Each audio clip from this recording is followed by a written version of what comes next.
நல்லாவே இருக்கு. ஜெயச்சந்திரன் டெக்ஸ்டைல்ஸ் இப்பொழுது தாம்பரத்திலும் ஒவ்வொரு பர்ச்சேஸ்க்கும் ஒரு பரிசு நிச்சயம்.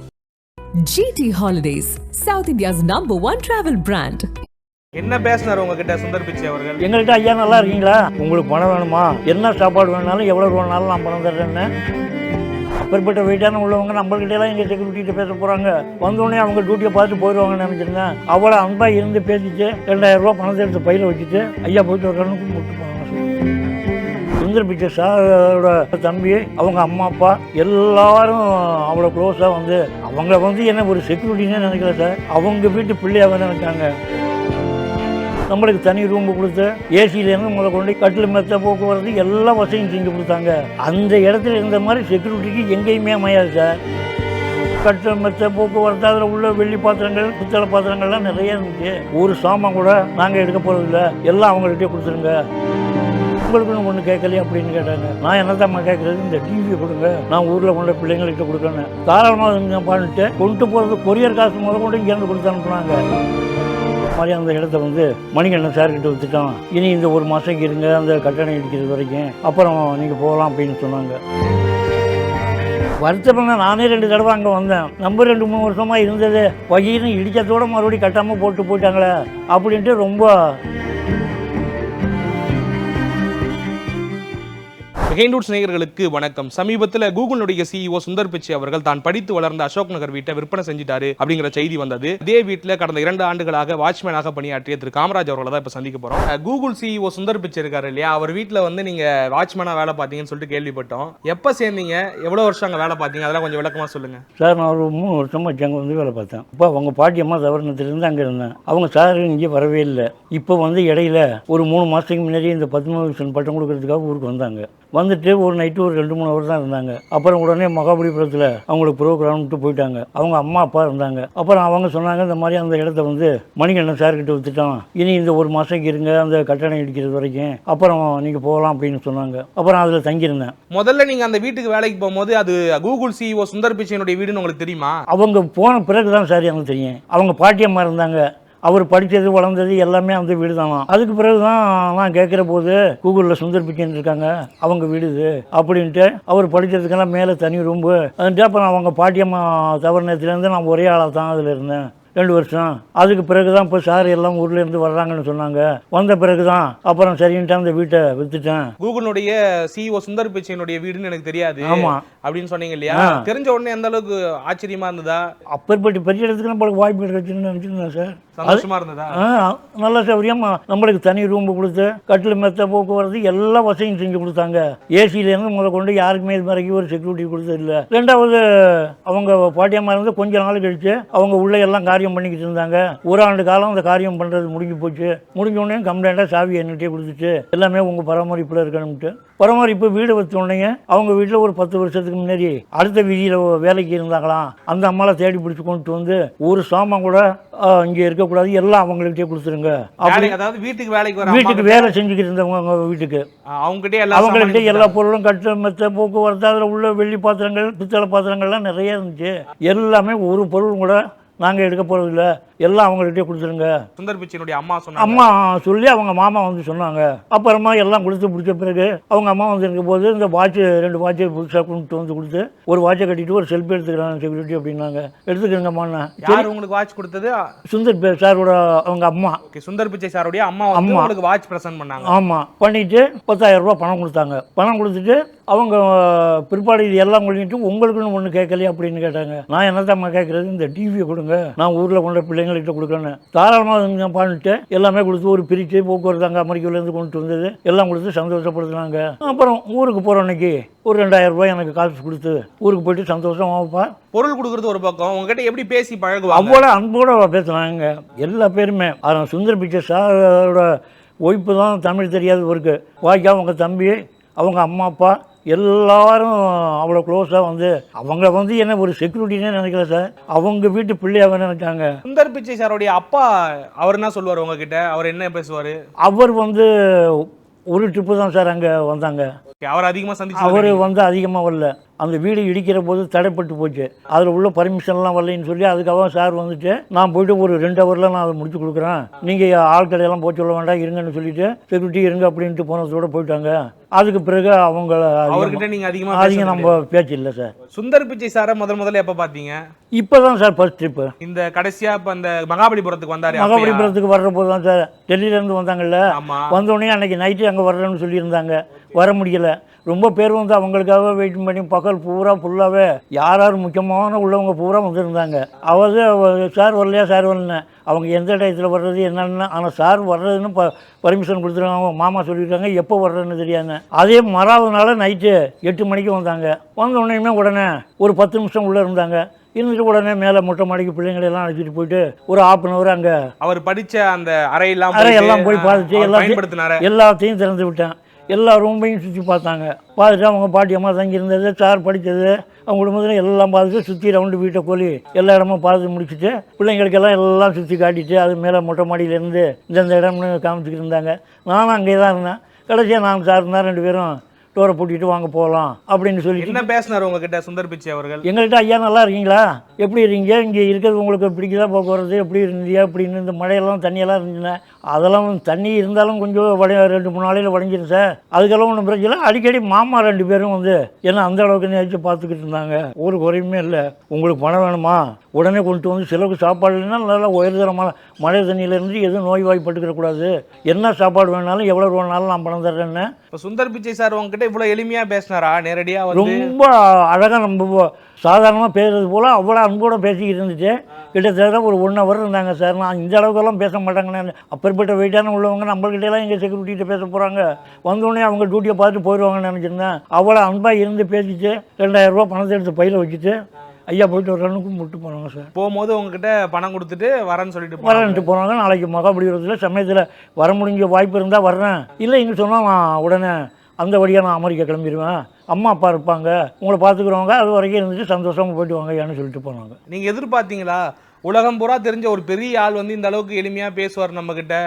அந்த மாதிரி நான் கொஞ்சம் கூட நினைக்கல சார். அவங்களுக்குள்ள செக்யூரிட்டிலேருந்து அவங்க போலீஸ் பாதுகாப்பு படையிலேருந்து நம்மளாம் அவங்கள்ட்ட ஒரு தூசு எங்கே நம்மள பேச போகிறாங்கன்ட்டு என்னை கையோடு வந்துட்டு மொட்டை மாடி வரைக்கும் அழைச்சிட்டு போயிட்டு ஐயா வாங்கன்னு உள்ளே இருந்து அவங்களுக்கு கொஞ்சம் இளநீர் வெட்டி வச்சுருந்தேன். அதெல்லாம் இங்கேருந்து கம்ப்ளைண்ட்டாக எடுத்து கொடுத்தோடனே எல்லாருக்குமே கிளாஸில் ஊற்றி கொடுத்து சாப்பிட்டு ஒசக்கு போயின்ட்டு என்னுடைய குடும்பத்தை பற்றி எப்படி இருக்கீங்க, போக்குவரத்து எல்லாம் நல்லா விசாரிச்சாரு. அவ்வளோ தங்கமாக பேசினாரு சார். அவங்க பசங்கள்லாம் வந்திருந்தாங்கன்னு கேள்விப்பட்டோம். ஆமாம் சார். அவங்க பசங்களாம் எப்படி தமிழ் பேசுகிறாங்களா? அவங்க பிள்ளைங்கள்லாம் நல்லா தமிழ் பேசுகிறாங்க சார். நல்லா தமிழ். அவங்க தம்பியும் அவங்க டைப்பிலே தான் சார். சாரோட தம்பியும் அவ்வளோ அன்பாக பேசிக்கிட்டு தம்பி ஒய்ஃபு எல்லாருமே வந்திருந்தாங்க. எல்லாருமே நல்லா பேசிச்சு. அப்புறம் தான் மறுபடியும் நாங்கள் போயிட்டு வரோம் ஐயா, எங்களுக்கு இதுக்கு மேலே இங்கே வெயிட்டிங் தாங்க முடியாது. அங்கே இருந்தாங்கன்னாலும் கூட அவங்கள பார்க்கறதுக்காக ஒரு கூட்டமே இருந்தேன். அதுக்குள்ளேயோ திடீர்னு அவங்க வந்ததும் தெரியாது போனதும் தெரியாது. அப்படியும் ஒரு 10-20 பேர் வந்து குனிஞ்சிட்டாங்க. நான் கூட இங்கே செல்ஃபி எடுக்க சொல்ல மாட்டாங்க அப்படின்னு சொன்னேன். அதெல்லாம் தாராளமாக யார் வேணுமே எடுத்துக்கிறேங்க அப்படின்ட்டு செல்ஃபிலாம் எடுத்துக்கிட்டாரு. சாரி நீங்கள் எடுத்துக்கிட்டீங்களா செல்ஃபி? எடுத்துக்கிட்டேன். அது வீட்டில் கிடக்கு இருந்துச்சு. அதோட அவங்க போனதான். ஆனால் மறுபடியும் அவங்களால வர முடியல. அப்படியே அமெரிக்காவுக்கு போயிட்டாங்க. அவங்க அம்மா அப்பா 1 மாதம் வரைக்கும் இங்கே இருந்துட்டு எல்லாமே ஒரு நல்ல உதவி பண்ணிட்டு போயிட்டு வாங்க ஐயான்னு சொல்லிட்டு போனாங்க. அதாவது பார்த்தீங்கன்னா அவங்க பசங்க தமிழில் பேசினாங்கன்னு சொன்னீங்க. உங்ககிட்ட ஏதாவது பேசினாங்க? ஏன்னா ஒரு ஆச்சரியமாக இருக்குது. ஏன்னா அந்த பிள்ளைங்க முழுக்க அமெரிக்காவிலே வளர்ந்துருக்காங்க. அது அமெரிக்காவிலேருந்து வளர்ந்துருந்தாங்க. இங்கே தமிழ் அவ்வளோ பண்பாட்டோடு வந்து அவங்களுக்கு தமிழ் படிச்சிருக்காங்க சார். அந்த அளவுக்கு சொல்லி கொடுத்துருக்காங்க.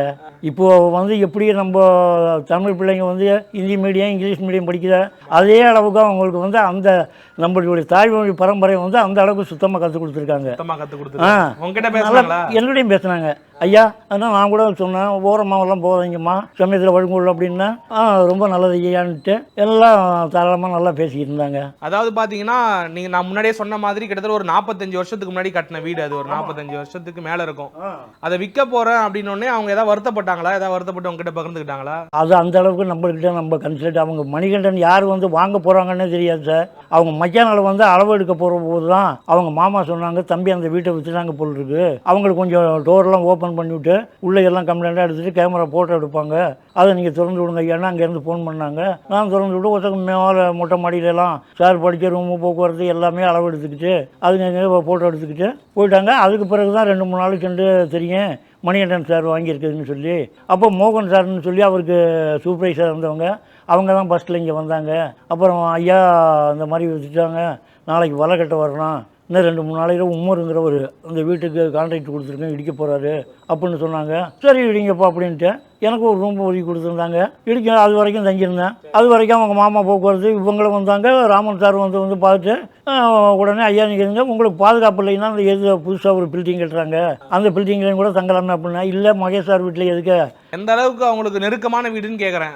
ஆரம்பத்துலேருந்து அவங்க மதுரை மாவட்டத்துலேருந்து இங்கே வந்து இருக்க போது அந்த வீடு தான் சார் வாங்கி அவங்க வீடு கட்டி முடிச்சதுக்கு பிறகு தம்பிகள்லாம் படித்தோடனே ரொம்ப ராசியான வீடு அப்படின்ட்டு அவங்கள சுந்தர் பிச்சை சாரோட அப்பாவும் பெரிய இன்ஜினியர் தான். அதனால வந்து அப்போ உள்ள பிளானில் வந்து இப்போ மாதிரி ஒரு பெல்ட்டு போக்குவரத்து இல்லாத அளவுக்கு அவங்க கட்டிட்டு இந்த 40-50 வருஷமாக அந்த வீடு நிலைச்சினது பெரிய ஒரு அபூர்வம். அதுக்கு பிறகு தான் அந்த வீட்டை இதுக்கு மேலே டேமேஜ் ஆனால் ஏதாவது பாதிக்கப்பட்டு யாருக்கும் இடையூறு கொடுத்துடக்கூடாது அப்படிங்கிறதுக்காக தான் அதை இடிச்சிட்டு வீடு கட்ட போகிறோன்னு சொன்னாங்க. அதை மறுபடியும் என்ன நினச்சாங்கன்னு தெரியல, அதை மணிகண்டன் சார்ட்ட வித்துட்டேன்னு சொன்னாங்க. இப்போ நீங்கள் டிவி உங்களுக்கு கொடுத்தாங்க இல்லையா, அதெல்லாம் வீட்டில் எடுத்து போய் மாட்டிட்டீங்களா, ஓடிக்கிட்டு இருக்கா? உடனே கொண்டு போயிட்டு கொடுத்துட்டு அவங்க வாசுதேவன் சாரை போட்டு பார்த்துட்டு காட்டி கொடுத்தாங்க.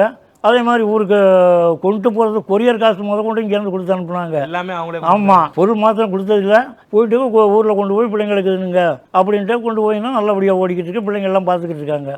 உங்களுக்கு ஏதாவது வருத்தம் இருக்கா?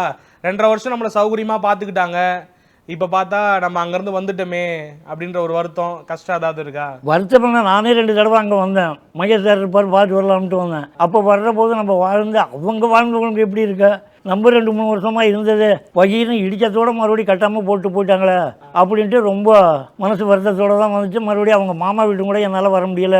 உடனே டியூட்டிக்கு இத்தனை மணிக்கு நான் சைன் பண்ணி விடுறேன் ஒரு இடம், அந்த இடத்துக்கு வந்து ஆகணும் அப்படின்ட்டாங்க. நான் மறுபடியும் சேராட்டோ ஏறி வந்துட்டேன். இவ்வளோ சௌகரியமாக, அதாவது மிகப்பெரிய உயரத்தில் இருக்கக்கூடிய ஒருத்தவங்க அவங்க வீட்டில் இருக்கவங்க நம்மளை வந்து அந்த அளவுக்கு பார்த்துக்கிட்டாங்க அப்படின்னும் போது கண்டிப்பாக வருத்தம் இருக்கும்ல. அந்த இடத்துல இருந்த மாதிரி செக்யூரிட்டிக்கு எங்கேயுமே அமையாது சார். அவங்க ஃபுல் அமௌண்ட்டும் வந்து நான் யாரோ அவங்க யாரோ தெரியாது, ஒரு 2-3 வருஷத்துக்குள்ள உள்ள பழக்கம் நெருக்கம் தான். பூரா அந்த வீட்டு சாவி பூரா அவ்வளோ பொருட்கள் இருந்து எல்லாம் என் கையிலேயே கொடுத்த அந்த நம்பிக்கையோட உங்களை நம்பி ஃபுல்லாக அந்த வீட்டையே ஒப்படைச்சிட்டாங்க. எல்லாம் ஒப்படைச்சிட்டு நம்மளுக்கு கட்டில் மெத்தையிலேருந்து வாங்கி கொடுத்து இங்கேருந்து ஏசி முதற்கொண்டு ஃபேனு எல்லாம் ஃபேனு ஓட உங்களுக்கு எது சௌகரியமையோ எந்த ரூமில் வேணாலும் மழை இருக்க போது ரொம்ப ஜாக்கிரதையாக இருக்கணும். இப்போ வீடு பழைய வீடுனால இல்லைன்னா அம்மா இருந்த ரூம்லேயே நீங்கள் போய்ட்டு அதுக்கு எந்த பிரச்சனையும் இல்லை, நீங்கள் அங்கேயே போய் தங்கிக்கிறங்க அப்படின்னுலாம் இங்கேருந்து எல்லா பேருமே சொன்னாங்க. ஒரு கவலையும் இல்லை. அதே மாதிரி நான் தங்கியிருந்த ரூம்லேயே தான், எனக்கு கொடுத்த ரூம்லேயே தான் நான் இருந்தேன். எல்லா சௌகரியமும் அதில் பண்ணி கொடுத்தாங்க. எந்த இது வரைக்கும் மெட்ராஸ் சிட்டியில் வந்து எந்த செக்யூரிட்டிக்கும் அவர் வீட்டில் வந்து ஒரு வாழ்க்கை கொடுத்த மாதிரி ஒரு நல்ல இடம் எங்கேயுமே அமையாது. அவங்களுடைய பாட்டியே வந்து உங்களை நம்பி விட்டு போயிருக்காங்களே, அவங்கள பார்த்துக்க சொல்லி, அது எந்த அளவுக்கு? அது பாட்டி இருந்து நான் போய் ஒரு வாரத்தில் வந்து அவங்க கீழே விழுந்து அடிபட்ட போது தான் சார் நம்ம அங்கே போய் என்னை கொண்டு விட்டாங்க. அப்போ கொரோனா டயத்துலேருந்து அதில் உள்ள செக்யூரிட்டி எங்கள் ஊர் பையன் தான். அந்த பையன் உடனே வந்து லேசாக இருமல் சளி காரி துப்பிக்கிட்டு இருந்திருக்காங்க. அந்த பாட்டியம்மாளுக்கு துணையாக இருந்த வேலைக்காரம்மா அவர் கொரோனா வந்துருச்சு இவருக்கு, இந்த மாதிரி இருமுறாங்க அப்படின்னு சொன்னோடனே உடனே அவர் வேகப்பட்டு பேக் எடுத்துகிட்டு ஊருக்கு கிளம்பிட்டாராம். அதுக்கு பிறகு தான் என்ன வந்து உடனே நீங்கள் வந்து ஒரு 20,000 ரூபா வேணாலும் நான் பணம் தர்றேன், நீங்கள் காரை எடுத்துக்கிட்டு உடனே நீங்கள் இங்கே வந்து ஆகணும் அப்படின்னு எங்கள் பீரோவிலேருந்து என்னை கூப்பிட்டாங்க. அதே மாதிரி நான் வந்துட்டேன். இப்போ அந்த பாட்டிமாவுக்கு தேவையான எல்லாத்தையும் நீங்கள் தான் பார்த்துப்பீங்களா? அவங்களுக்கு ஏதாவது வாங்கிட்டு வரதா இருக்கட்டும்? இல்லை, அதுக்கு முன்னாடி அந்த பையன் நான் வந்து 2-3 நாளையில் அவங்க இறந்துட்டாங்க. அவங்க ஆஸ்பத்திரியில் வந்து அட்மிட் பண்ணி டாக்டர் வந்து அவங்க உறவினர்கள்லாம் பார்த்துக்கிட்டு இருந்தாங்க. ஆனால் போயிட்டு உடனே அவங்க இறந்துட்டாங்க. நீங்கள் வேலைக்கு சேர்ந்த கொஞ்ச நாள்லேயே இறந்துட்டாங்க. அதுக்கு பிறகு அதுலேருந்து அவங்களுக்கு காரியத்துக்கு என்னென்ன செய்யணுமோ அத்தனையும் நான் தான் முன்னோடப்பவே ஒன்று அவங்க வந்து மாதம் 10 பேர் 20 பேர் அந்த காரியத்துக்கு வருவாங்க. அத்தனைக்கும் அவங்க மாமா வந்து வாசுதேவன் கொஞ்சம் கூட 2 பேருமே மாமா 2 பேருமே சலிக்காதவங்க. அவங்க மனசை அந்த அளவுக்கு திருப்பி பிடிச்சி போய் சொன்னாங்க. அவங்க காரியத்துக்கு வர்றாங்களா ஐயரு, அவங்களுக்கு எல்லா பேருக்குமே வந்துட்டு எல்லா பேருக்கும் சாப்பாடு முதற்கொண்டு அவ்வளோ நீட்டாக எல்லாருக்குமே இது வரைக்கும் நான் எங்கேயுமே பார்த்ததில்ல, அந்த அளவுக்கு செஞ்சாங்க. ஒருத்தவங்க முழுமையாக உங்களை நம்பி வீடெல்லாம் பொறுப்பாக ஒப்படைச்சிருக்காங்கனாக்கா கண்டிப்பாக நீங்கள் அந்த அளவுக்கு நம்பிக்கையான ஆளாக இருக்கணும். அதனால தான் ஒப்படைச்சிருக்காங்க. அதே ராமன் சாராக இருந்தாலும் சரி, வாசுதேவன் சாராக இருந்தாலும் உங்களுக்கு இங்கே ஒரு நல்ல இடம் அமையலைன்னு தான் சொல்லிக்கிட்டு இருக்காங்களே ஒழிய அந்த வாய்ப்பு கிடைக்கலன்னு. இல்லைன்னா நான் சாவுறது வரைக்கும் நம்மளை விடவே மாட்டாங்க. அந்த அளவுக்கு மணிகண்டன் சார் கூப்பிடுறாரு, இன்னொரு பக்கம் இவங்க கூப்பிடுறாங்க. அந்த வீட்டினுடைய தொடர்ச்சி உங்களுக்கு அப்படியே இருக்கு. அந்த வீட்டுக்கு எப்போ வந்து ஒரு நல்ல நேரம் வந்து வீடு ஆரம்பிக்கிறாருன்னா நிச்சயம் மணிகண்டன் சார் வந்து அவர் ராமன் சார்ட்ட நிச்சயம் சொல்லுவார். அவங்க ஃப்ரெண்டு தீரா பந்தம் இருக்கு அந்த வீட்டோட. ஆமாம், நம்மளை எப்படியும் கூப்பிடுவாங்க. இவ்வளோ நேரம் எங்க கூட வந்து உங்களுடைய அனுபவங்களை பகிர்ந்ததுக்கும் ரொம்ப நன்றி தெரிவிச்சு. ரொம்ப நன்றி.